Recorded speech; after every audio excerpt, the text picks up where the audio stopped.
to the member if delivered to residents. So just remember MOVE, M-O-V-E, for mold, mildew, odors, filthy conditions, vermin such as rodents or insects, and endangering your score. We need to remember that the customer will rate us on the MOVE, but if they're providing or they're hindering the process, we need to be able to talk to the customer or determine if we have to talk to a base inspector regarding that. Any situation that you encounter that's unusual, you should use your camera and take a picture. If you encounter mold or mildew, if you encounter filthy residents, take that picture, send it in to your dispatcher so that we can have that evidence and work with the base and the customer if need be. Now let's talk about weights and paperwork. You should call in your gross, tear, net, and pro gear weights within 24 hours of load. The pro gear weights are important because they can mean the difference between the member owing the government for their move or not. Always ask the member if they have pro gear. The member will declare what is pro, so there's no need to argue with them about what they declare. Pro gear should be noted on the inventories with weights, and you can use a bathroom scale or a constructive weight at the time that you put it on the inventory. Sean? Yes. Can you, for some of those folks out there who may get a little confused, define pro gear? Pro gear is anything the member uses as professional books or equipment, and they determine what is professional gear. It's that simple. Okay. So we also need to know whether the item is a member or spousal pro gear, because the government pays differently or gives credit differently. So you need to put an M-Pro or an S-Pro depending on which one it is. On base paperwork, you just need to send that in to Saginaw ASAP. You no longer need to return that paperwork directly to the agent. You need to send it in to headquarters. And you should send it in to basepapers@stevensworldwide.com or fax it to the fax number listed. Regarding high risk and high value, always ask the member if they have high value items and have the member document them on the high value inventory. Just like pro gear, there's no need to argue with the member about which items are high value. The high value inventory is a critical tool for reducing claims. So if the member says they don't have high value items, be sure to write none on the form and have the member sign it anyway. And that's all I have from the military side of things. Are there any questions? Oh, we got a ton of them. One van operator wants to know, is the driver paid for the unpack, or is that included in the line haul? The driver is paid for the unpack as long as he notates it accordingly on the 1850, or the document is also called the loss or damage at delivery form. As far as pro gear goes, are they limited on how much they are allowed? That's between the member and the government. We're not to get in the middle of entitlement issues. Can they call a picture pro gear?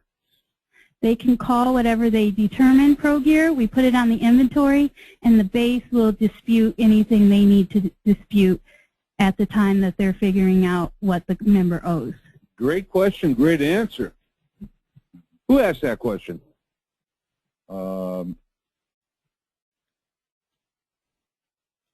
Joseph Jackson. There you go, Joe. Shoeless Joe. Yeah. What if there's an item that is crated, and when it's uncrated, you don't have a clue how to reassemble it? You need to contact your dispatcher, and they will work with the move coordinator to get a third party if needed, or somebody else who may know how to do that. That doesn't mean that a PVO shouldn't uncrate things that are crated, because that should be, just like unpacking, performed by the PVO unless it's an extremely unusual item. Kind of curious on what they're talking about. What was crated? They would have to reassemble the chandelier. Well, it came out of non-temp, you know, and they might not even know what's in the crate until they get to residence. But yeah. Yeah. Any unusual situations, the best practice is to let your dispatcher know about it so we can see what options we have.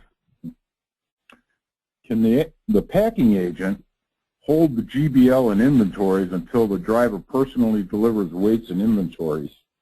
Okay, this is a holdover from the old program.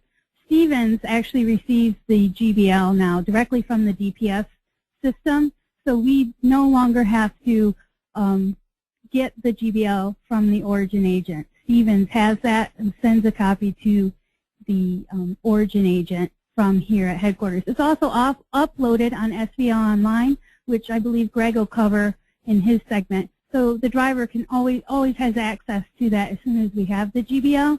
The weights and inventories need to be sent into headquarters at base papers at or directly to your dispatch or faxed in so that we have those paperwork and can return it to the base timely. Yeah, I would imagine that the agent that's doing the OA work today, they're pulling a copy of the paperwork for themselves and leaving the rest of the residents. Or the driver's picking up his paperwork at origin when he's receiving the labor from the OA. So, yeah, that definitely is an old program holdover. Okay, John would like to know about appliance servicing. What's the process for that? Well, I'm assuming that's a washer, probably. Probably washers, ice makers, dryers. Okay. First and foremost, we don't disconnect any item or reconnect any item. That's the member's responsibility. The top load washers can be serviced with an appliance pack. The front load washers can be serviced with the bolts if the member has them and the driver is comfortable with performing that service. Otherwise, we set it up with the OA or hire another agency to complete that if necessary. We work as our move coordinators contact the customer far in advance to discuss the washer situation so that we can determine what we need to take care of, whether ordering bolts or any such instance, so that we have that ahead of time so the driver's not trying to figure that out on the load day. Yeah, I might add a couple comments on that one. You are not doing the customer a favor by hooking up their washer and dryer. And I know that because you think you are, but you're not, because the minute that water leaks and destroys the carpet and goes down the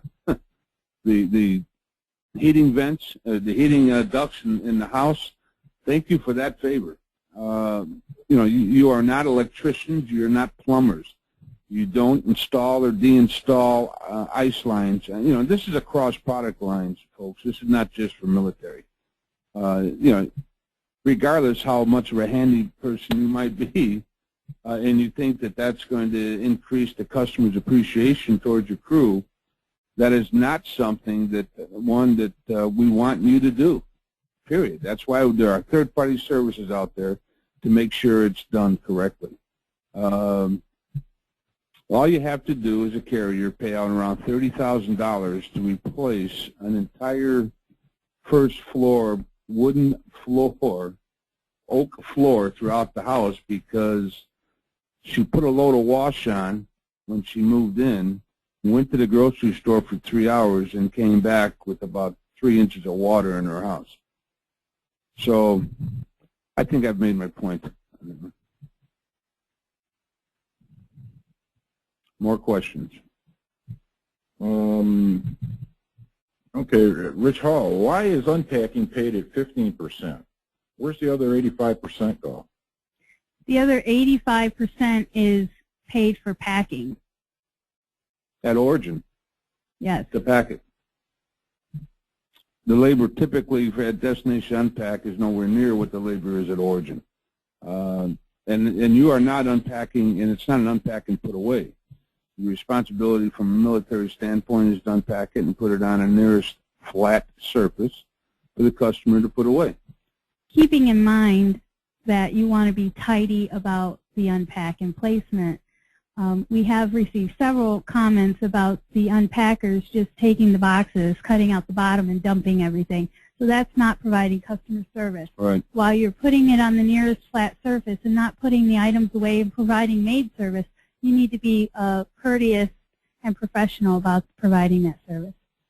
And you know, if there's a situation where the member cannot keep up with you to unpack, I know that there's been times where the member said, just unpack this particular box or that particular box, and I want to unpack others. You need to make sure that you're making notations on your paperwork on that and getting a signature, but doing it in a polite and in a soft manner. Because somewhere along the line, you know, if someone calls and complains, well, they never unpacked for me, and no, we were there to unpack, you know, at least we have some information to go for. Okay, from John Everett, what about checking off inventories at delivery and the member does not want to check off anything, and then later we'll get a claim that something was missing and they would not check it off? What should the driver do in that instance? I'll answer that question if you don't mind. Go right ahead, Jim. Because that's a general question for all shipments, no matter whether it's a military, a corporate shipment, a COD customer. Inventories are there for a reason. You know, our paperwork and the quality of our paperwork has a direct correlation to our total customer satisfaction scores. I know that the complaint we hear on the reverse side is that our men are moving too fast for the customer to keep up with the checkoff. So you know, you have to be aware of the opposite side of this question as well as the question itself. When a customer refuses to check inventories off, you know, my recommendation is that you call your dispatcher immediately, and your dispatcher will determine what move coordinator should talk to that customer. Because I believe that somebody from corporate needs to talk to that customer about the value of checking off inventories. And if, in fact, the person just continues to insist, I'm not doing it, don't have time, whatever, then, you know, we will probably instruct you to actually write on inventories that called in my dispatcher, customer continues to refuse to check off the inventories, and have the customer sign it. And then, but by calling your dispatcher first, we will have all the proper notes in the system. So down the road, and they say they're missing that one book box with CDs or their medical books, you know, we have something to go by. And why wasn't this checked off at destination? Who confirmed or did not confirm what was actually delivered in the house? So that is a major problem, I know, when you show up to make your delivery, and because that happens more than we'd like to even be involved in on a weekly basis in this company. Well, Jim, I've been here about 10 years now, and I get this question every year. What about when you're going to go on a diet or what? I don't know. I felt fat until you showed up. Good. Yeah. There we go. What do we do with the debris? The agents won't take it. Yeah. Yeah, that came up in our last workshop last week, too. Without a doubt, when you deliver a 20,000-pound shipment, with all that, with the debris you have, if you were to put it in a dumpster, and I know that a big 30-yard dumpster probably averages around $600 on the East Coast for someone to pick up, right? So you're going to go in and you're going to blow half that dumpster out with your debris. So now the agent, you know, says, well, who's paying me my $300 to pull this dumpster? Then you'll get into situations where the agent will say, give me all that used pack material, because they're using it within their own COD program, right?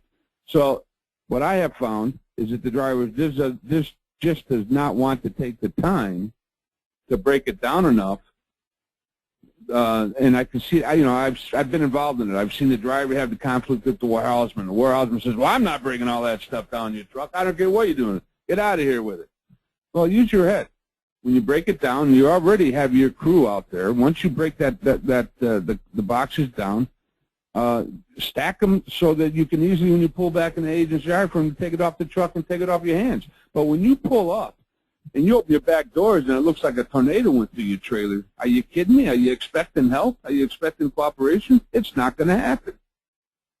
So, you know, we have drivers that actually find recycling centers and take it to the recycling centers. So I think that to make a blanket statement saying trying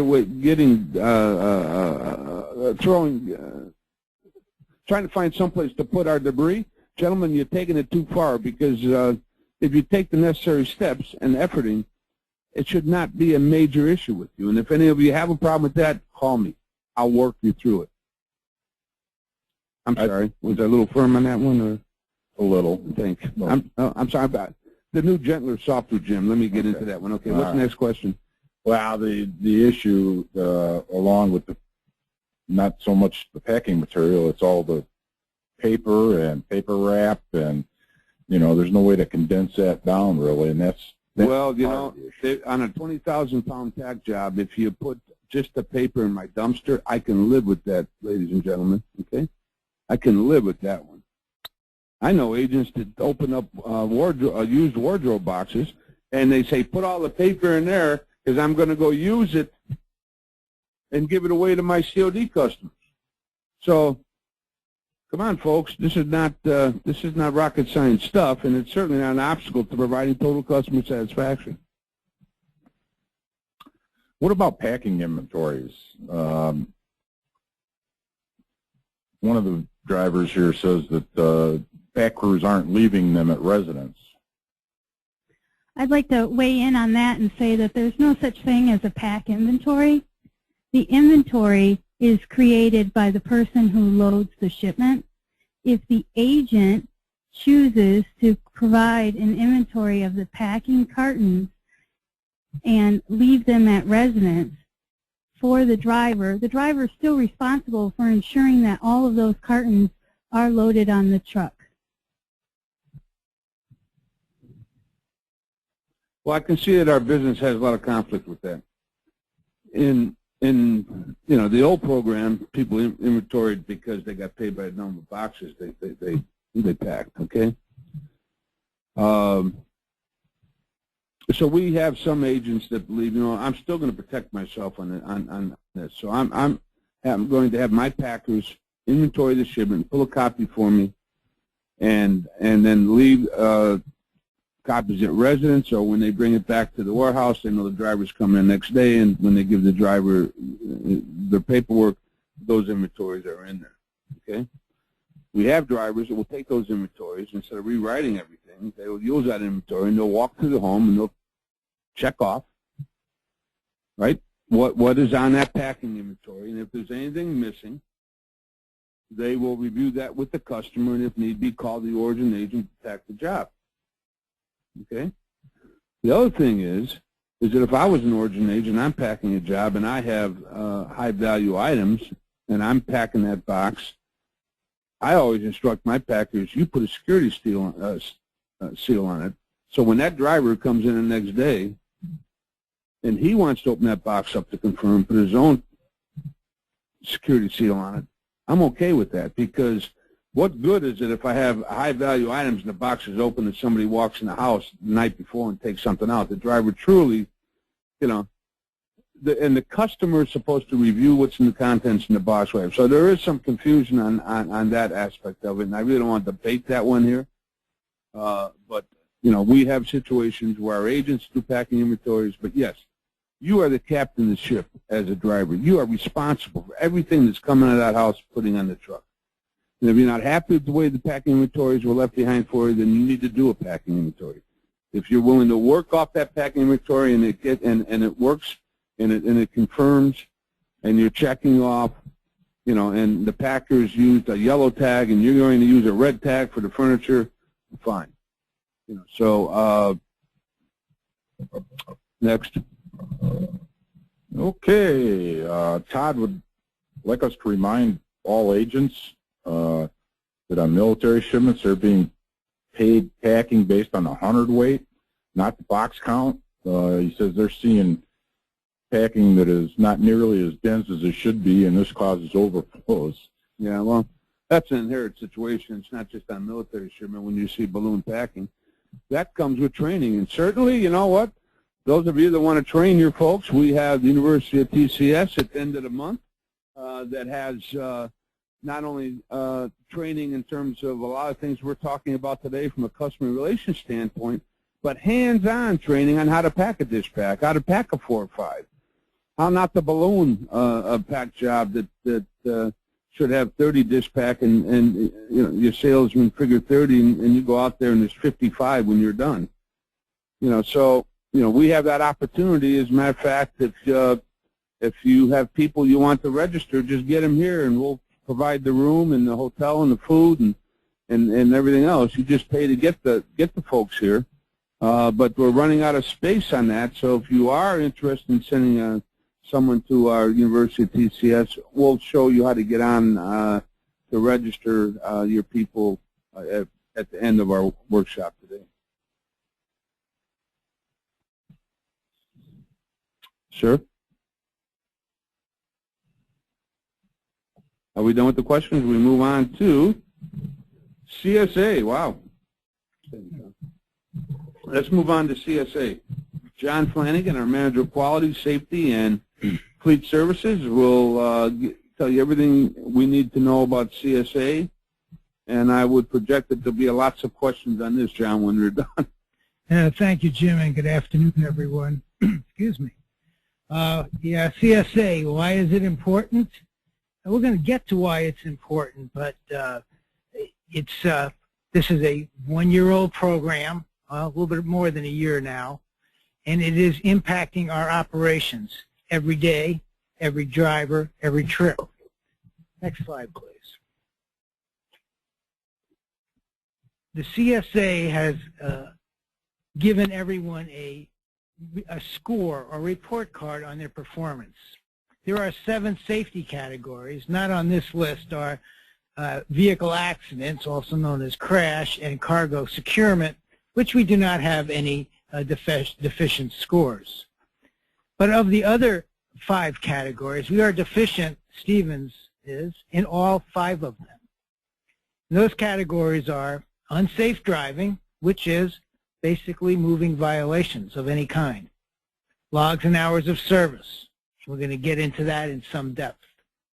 Driver fitness, and no, that's not when you go to the gym. It's if you have a proper CDL and valid medical card. Drug and alcohol possession and use. Our problem with that has been with drivers that may be transporting alcoholic beverages in their belly boxes or cab as not part of a shipment, even though it may not even be within reach of the driver. Just one short notice on that. It's never allowed. It'll put you out of service for 24 hours, and you're going to get a fine of $1,000 or more. So no alcohol in the cab whatsoever at any time, or even in the belly boxes if it's not part of the shipment. And vehicle maintenance, and that's where vehicles are not being maintained properly to assure safety. Next slide, please. So what is CSA? This is the government's definition. It's an initiative to improve large truck and bus safety, to reduce crashes, injuries, and fatalities that are related to CMVs. It's a new enforcement tool that allows the feds and the state partners to contact a larger number of carriers than they used to be able to in order to address safety problems and prevent crashes. This was rolled out to all the states in 2010, so just over a year, and established as a new nationwide system for making the roads safer for motor carriers and the public alike. Now I'm going to pause here. There's been a lot of criticism of CSA that the system has a lot of flaws and imperfections. That may be true, but let there be no mistake about it. It is the only yardstick that Stevens Van Lines and all the other carriers are being measured by in terms of safety. There's no other game in town. It is the only measurement tool that's available to both carriers and the general public. So it's a scorecard, just like a report card you might have gotten in school. And it covers all carrier operations, moving violations, roadside inspections, and vehicle accidents. points are assigned is rated by the severity of the violation. For carriers like Stevens, it's a rolling 2-year average. This information is available to the public. What's different on CSA from its predecessor, which was known as SafeStat, is it also impacts driver records. Any violations the driver accrues will stay on their record for a minimum of 3 years, and any accidents for a minimum of 5 years. Those driver records are available to safety investigators and go along as a permanent part of the driver's record on something called the PSP record. PSP stands for Pre-Employment Screening Program. When you apply for a job at any motor carrier, be it Stevens, United, or Mayflower, or any even freight company, your PSP record will be the first thing they look at. Yeah, and John, great point there. What John just said there, you cannot run or drive away from your driving record from one carrier and thinking you have a clean slate with another carrier. The quality of your driving record is out there and is accessible to all carriers. Correct. Okay? You know, we keep forgetting that really our vehicle licenses, they are a privilege. Right. It is not a God-given right because you're a U.S. citizen that you have a driver's license. Okay? Anyone will tell you from any local government, municipality, or judge that you stand up in front of that your driving license is a privilege. And, sir, you abused it. So very important that everyone understands that. Right. So after a year under CSA, we've come to the conclusion that we must improve safety performance. The deficiencies previously noted come from our roadside events, including being stopped for moving violations, vehicle inspections at the scale or at the roadside, and from vehicle accidents. Well, how did we get to have a deficient score? Let's look at our top 20 violations by frequency. Next slide, please. Here they are, and you can see the number 1 violation is logbook not current. The second one is logbook driving more after being on duty more than 14 hours. The next 4 are all vehicle maintenance. And number 7 is one of particular annoyance to me, failing to use seat belts while operating a CMV. That is not an option. That is a requirement, and it is and number 8, which is a big concern because it's what's called a red flag violation, is a false logbook. We have recently concluded some reviews and determined that false logbooks are something we are going to focus on. And you can see the rest of them, but they fall into the general categories of logs and hours of service, known as fatigue driving to the feds, vehicle maintenance, and unsafe driving. And we've got to fix all 3 of those categories. Next slide, please. CSA is like golf. You want to have a low score. And as you can see, the passing bar is the dark red bar, and we are above that. So in other words, not passing in the areas of unsafe driving, logs, driver fitness, drug and alcohol, and vehicle maintenance. We are passing on the cargo and crash measurements. So why should you care? Why is it important? It's extraordinarily important. It reflects our overall safety performance relative to our peers. So we are being benchmarked against other carriers. And specifically in the case of CSA, they have put all the van line carriers into similar peer groups. So we are being benchmarked against the Allies, Atlases, and Uniteds of the world. For Stevens, it's affecting our insurance premium. It can also affect potential lost business if a shipper or account or a government agency decides not to do business with us. We can be looking at sanctions by regulators, and that's certainly a concern for any kind of review that may come along. Also, it's going to impact you for downtime for increased inspections. We are currently have a inspection selection criteria of 100 out of a possible 100. What does that mean to you?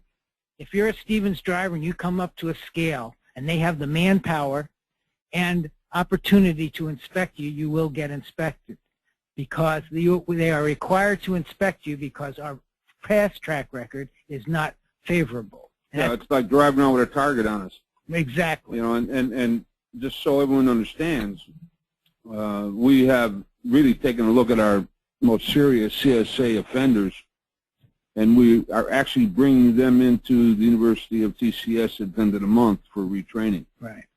That's how serious this situation is with the CSA scores, young people. And agreed, Jim. Good point. And for drivers, through the CSA program, as Jim previously indicated, you can't run away from this. These violations cannot be erased. They are indelible wherever you work. Also, the idea of citations and fines comes into play. If you get put out of service or cited for a safety violation, in many states, a fine or citation will follow.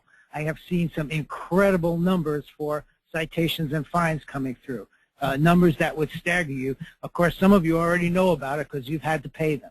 Hey, John, let me ask you a question. I know that you seem to bring 2 or 3 situations a week to me where we actually have drivers driving right through toll gates that do not have the toll passes, and right. You know, these $100 and $50 fine, $150 fines. Excellent. Okay. Yeah. Does that show up on in any way on our carrier's safety score? The toll violations don't, because they're considered an economic offense as opposed to a safety offense. But we did have 3 instances in the last 6 months where drivers have driven on a highway that was closed to trucks, a major highway in Rhode Island. The fine for those is $3,000 a pop.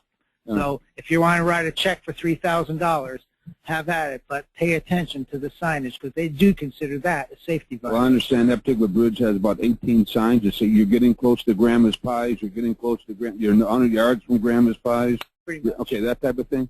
Right. Yeah, stay off the bridge. By the way, for those it's of you, now too late sign. By the way, those of you who run the East Coast, it's the Pawtucket Bridge off of I-95, so stay off of it as well. But in a more serious vein, this is not optional, folks. I am here to tell you that we have no choice but to comply. We are in the process of creating a safety management plan with much more scrutiny of our worst offenders. There will be consequences for the offenders. We're also looking at an incentive program, a new incentive program, to reward those who have good safety records. We have to reduce accidents. And on a side note, we did a good job in 2011 in reducing DOT recordable accidents. We cut them by about 48%. So thanks to all of you for that. But the total number of accidents was unchanged, and our safety record in terms of violations was still compares unfavorably, not just with CSA, but with our others in our peer group, such as the other van lines, the major van lines especially. The only way to improve our CSA scores is to reduce safety violations, and that includes moving violations. We have to improve our CSA scores for Stevens and also for you, the driver. This impacts you today, tomorrow, and for the next 5 years. So I've titled this originally Back to Basics, and I've used that title because the violations are fundamental. Basics equals fundamental. We have to take a basic approach to correcting what we've done wrong over the last year. That starts off with defensive driving. It also includes keeping your logs current and legal. And it also includes maintaining and inspecting your truck as required. Next slide, please. So, what does drive defensively mean? It means manage the speed and space around your rig. It's essential to avoiding accidents. You need to drive defensively. You have to avoid moving violations. Many of you know we have a third-party observation company out there called IMDS. We've cut speeding violations in half in a year. I'm pleased with that. But we still have violations for tailgating, or also known as following too close, some lane violations, that's trucks using the wrong lane, and the most annoying, as earlier mentioned, seat belts. I've heard all the excuses why truck drivers don't want to wear seat belts. They have a much lower compliance in seat belt use than car drivers.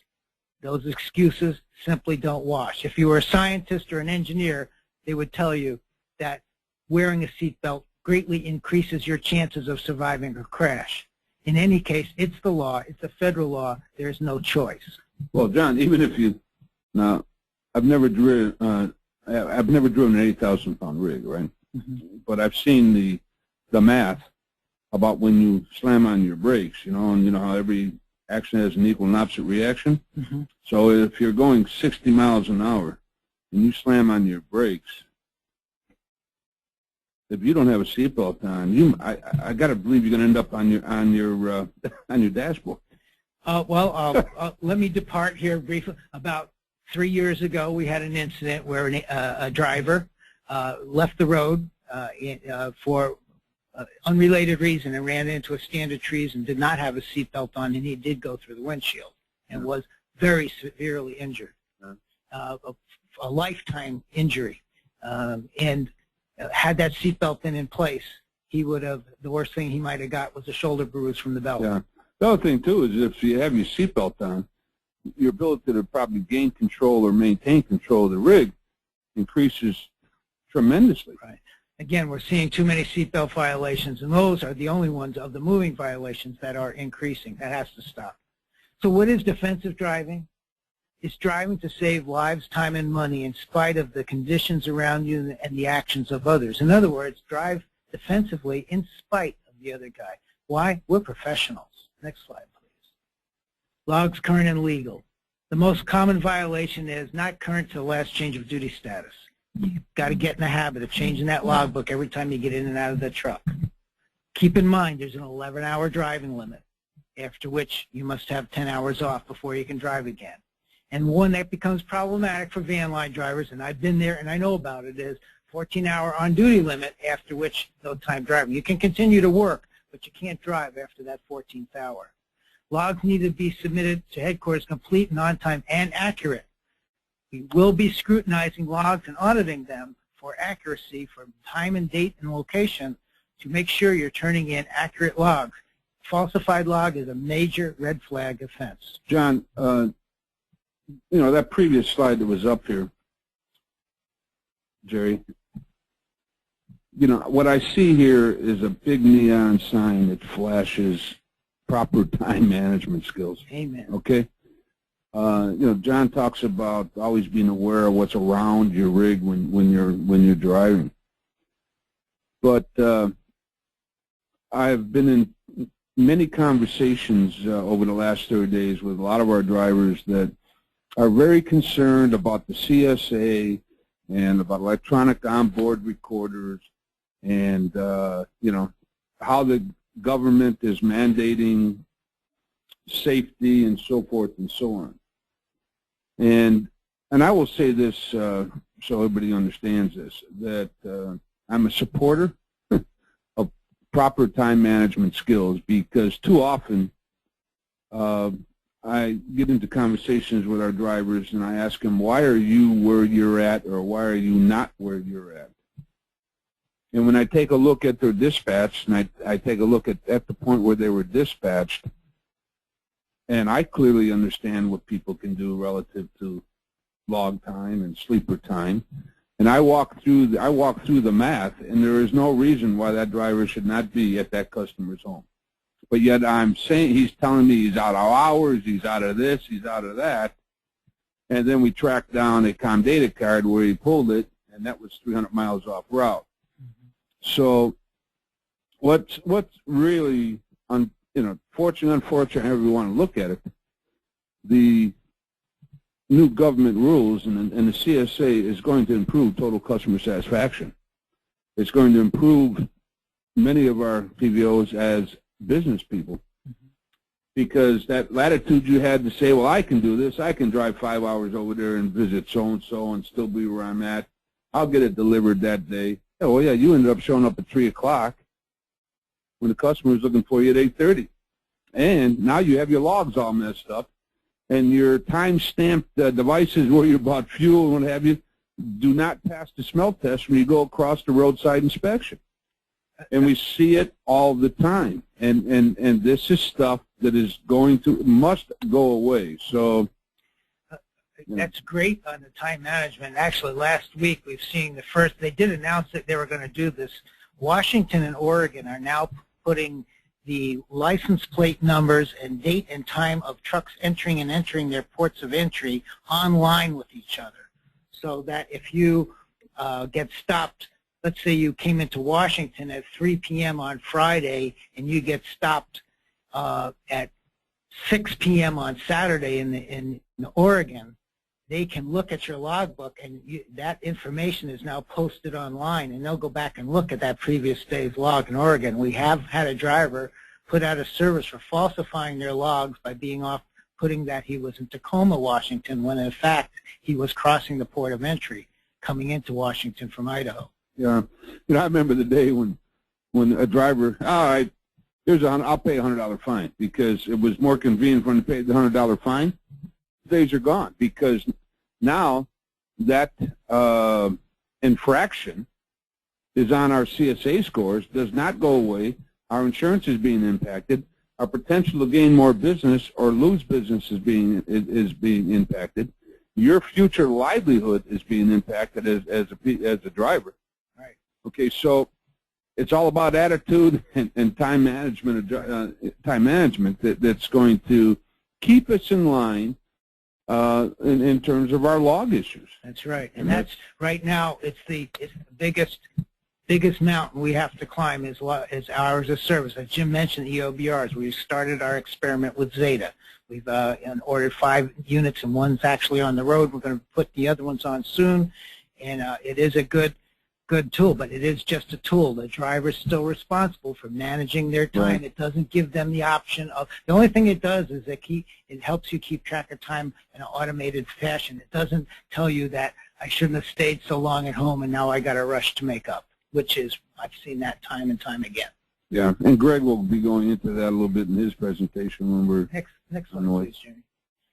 Other part of back to basics, and we've seen this, is inspect and maintain your truck pre and post trips.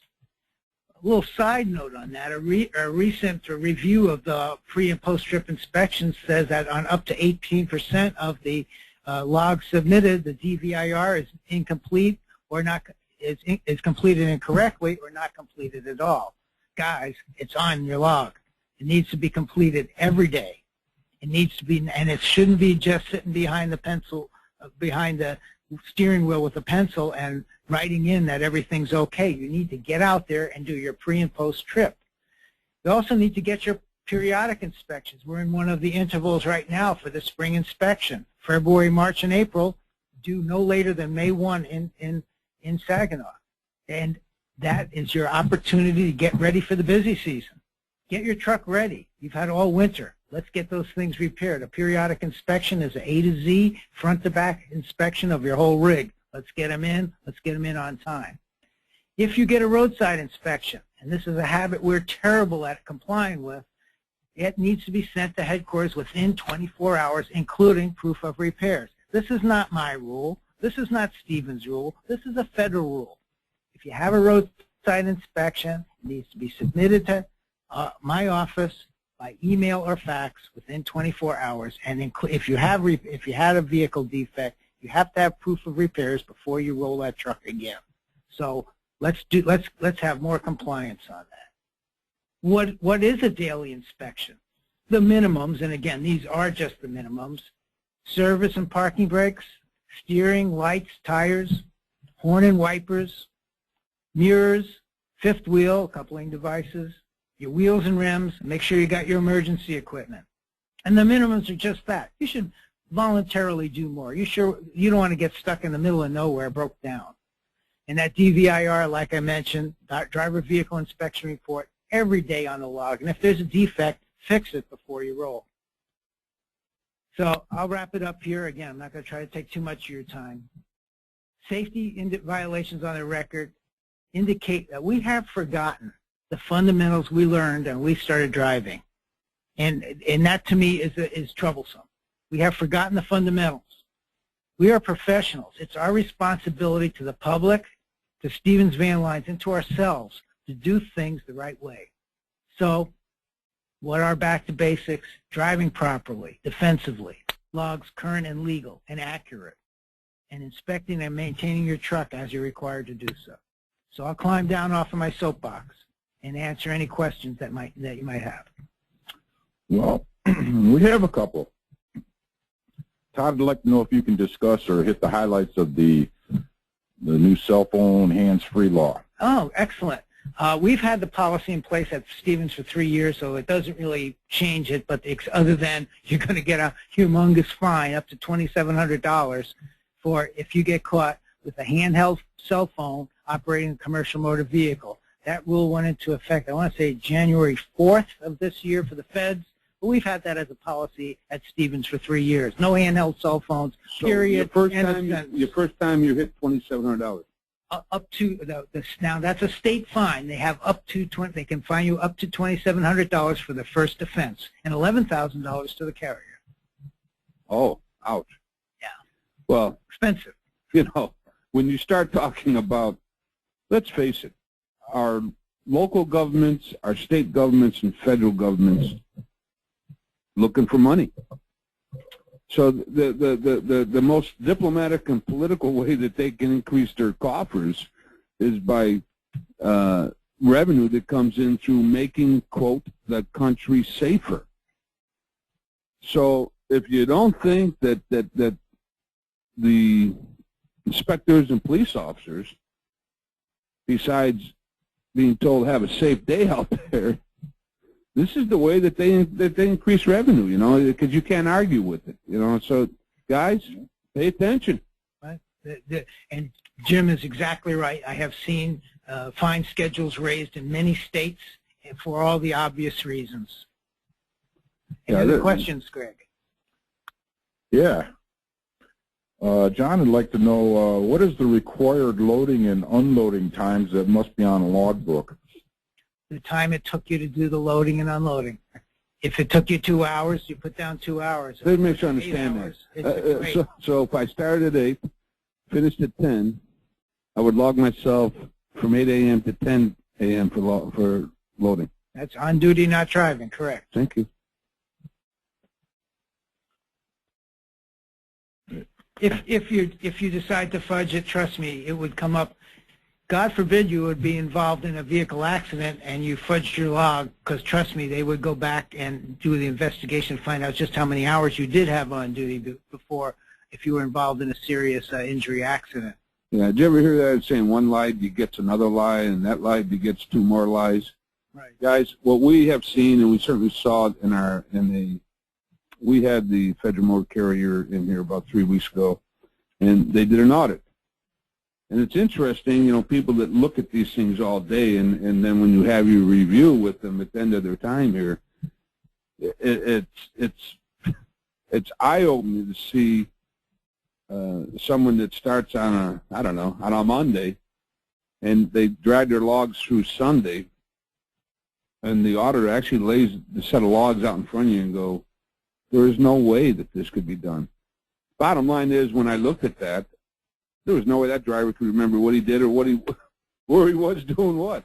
It was a guess me, you know. It was like throwing your logs up on a wall and throwing a dart at it. You know, and if you don't think that this doesn't come home to roost, it does. So, you know.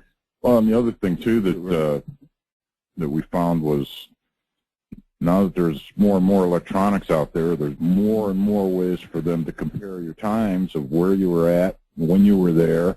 You got fuel receipts, you got toll receipts, scale tickets. Scale tickets. Now they also can check to see where you used your comm card or when you cashed a comm check. So it's getting very difficult to try to cover up. Right.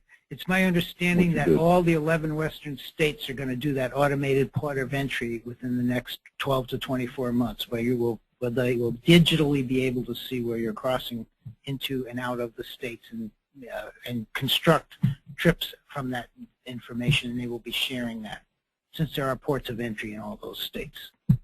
That's kind of interesting, because if truck A, let's say it takes 20 hours to drive from, or 15 hours to drive from the most northern border, port of entry in Illinois, to southern Illinois, right? Illinois is a long state, just like California. So they're going to calculate that if you would be driving straight through, how many hours it would take you to get to the border? No, Did I understand that right? No, Explain that. mostly it's used to verify what you're putting on your logs. If you cross the border, if you cross the port of entry at 8 p.m. on Friday, Okay. and then 3 days later they're looking at your log and you said you didn't cross the border at 8 p.m. on Friday. You know, you put it on Thursday, you put it on Saturday. Okay. It's basically, just another check and balance, as you indicate, on the time-stamped. It's another time-stamped document to check where you were and when you were there. Well, I can just imagine if my mother had those type of tools to track me down. But Yeah, right. Any other questions? Some of this still, well, basically the question is sometimes they're being dispatched with inappropriate times, like driving 3 hours, then loading 8,000 pounds, and then expected to drive another 10 hours. okay, you know, that came up in our other workshop, and I think that when you get a situation that you cannot do and that is not correct, you need to call myself, Jim Welsh, or Ken Spencer. Period. And if someone's put a load together or a plan together, that, you know, many times a planner will put a trip together, and you accept that trip, and all of a sudden one of the customers on that trip changes some service request, which then impacts your ability to run that trip in a legal and manageable way. Okay? So at that point in time, when you recognize that, you need to talk to Ken or myself if somebody within the somebody else in the organization is telling you to do it anyway. Okay, because I certainly want to know if someone's saying that. But there are things that change that, you know what, we have to call a timeout. We have to call a timeout, you know, and I don't want to say I hear this all the time, Greg, you know, that type of comment. You know, when you call me and you make that comment to me, the number one thing is I start looking at your logs and I start looking at your last 3 days. I tell me what your last 3 days were like. Because there are also people out there that do not know how to run 10, sit down for 10, and run 10. So we have too many drivers that themselves aren't sure what a legal trip is. So, and I see confusion there. 2 weeks ago, I had an agent turn down I just had a driver turn down a 25,000-pound shipment because he said he couldn't deliver what he was delivering and be where he had to be. I got him on the phone. I showed him specifically how he could deliver what he was doing and exactly how he would have to conduct himself to stay legal and be where he had to be. So, you know, you need to get another set of eyes on what people are asking you to do. And certainly, if you believe somebody is telling you to do something that's not right, you need to call Ken or myself. I know all of you have my cell phone number because I know I've talked to every one of you after hours one time or another, okay? Right. If you can call me for money, you can call me if you have a problem with your dispatch. Man, I know a lot of this seems to have a negative tone, and yeah. CSA scores are a concern because we're not comparing favorably with our other carriers in our peer groups or with other van lines. However, I do want to say that we are a safe carrier. We have among the lowest crash rates among any of the carriers, and most of our drivers are doing a great job committed to safety. But it only takes a small number of drivers that are consistent, not performing up to safe standards, that will affect the CSA scores. The bar is very high. Everyone else is trying to do the same thing we are, and we are being graded on a curve. So we have to be better than our peers. Yeah. So the time to act is now. And as I said before, drive defensively, keep logs current and legal, and inspect your trucks. And that will avoid violations, and it will improve the scores. I want to thank everyone for their commitment to safety. The question, Greg? Well, I got a question about, I think it's about the law that's held up right at the moment. Which one is that? What about the 30 minutes that they're saying you need to take a break prior to driving? That doesn't go into effect until next year, so okay. that's 2013. So we'll cross that bridge when it comes to it, because there's multiple lawsuits right now against Federal Motor Carrier on the hours of service, and who can possibly predict how those are all going to turn out? Hey, John, how many Stevens qualified drivers do we have?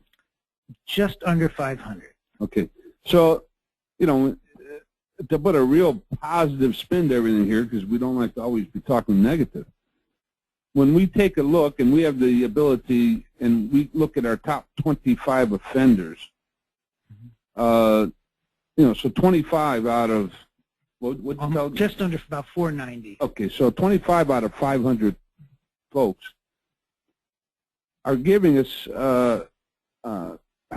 tremendous heartburn and poor grades with our CSA. And quite truthfully, some of them we just had to cut our business relationship with, because we did not feel that they were committed to making the necessary changes in order to improve. The other thing is that we are bringing those folks in here for direct retraining. So, you know what, I think, that brings about 94%, some of that, 95% of all of you are doing a great job out there. A great job, and we want to really thank you for that. I guess the one thing I'd like to reiterate or point out is this affects you too. I'm recruiting drivers, and I've probably had at least a half dozen over the last year or 2 years since CSA has started that we've turned down simply because of their driving record that shows out there now. And 3-4 years ago, we probably would have hired them in a heartbeat because that information was not available to us. But now, every trucking company out there is looking at your driving record before they even think about hiring you. And whether you leave the household industry to drive a dump truck and or you try to go work for YRC, I'm going to tell you, you won't get a job, because they are not, regardless of all the shortage for CDL individuals out there, the stockholders, the upper management says you will not hire those people that can affect our business from a safety standpoint. So as much pressure it is on Greg to get drivers in here for, you know, he cannot hire people that are not safe. So that brings us to Greg. And being the communicator Greg is, he is going to talk to you about how we are going to improve our communication skills amongst ourselves. Go ahead, Greg. Howdy ho there. We want to cover communications. You know, communications involves using a device. In today's world, if your phone looks anything like any of those, we think it's time for you to upgrade. Time to join the 21st century. You need a device that you can do more than just talk to or talk through. On the backup, you know, we need to get you up to the smartphone level or the BlackBerry stage, or if you're happy with your little flip phone, maybe get you a Galaxy tablet so that you can do more than just talk on a phone. What can you do with these things? You got to, you know, we need you to be able to talk to us, but with these devices, you can do a lot more than just talk. And as a result, you can save yourself a lot of money. For instance, your paperwork. Right now, you're probably taking it, going into the truck stop, filling out a UPS or a FedEx envelope, throwing it in there, and it's probably costing you, I don't even know what it costs nowadays, 30, 40 bucks? Yeah, right. Be around 35 bucks. That's not counting if you have to make copies someplace. Right. So even at $30 a pop, you figure on an average you might haul 70 orders a year. That's $2,100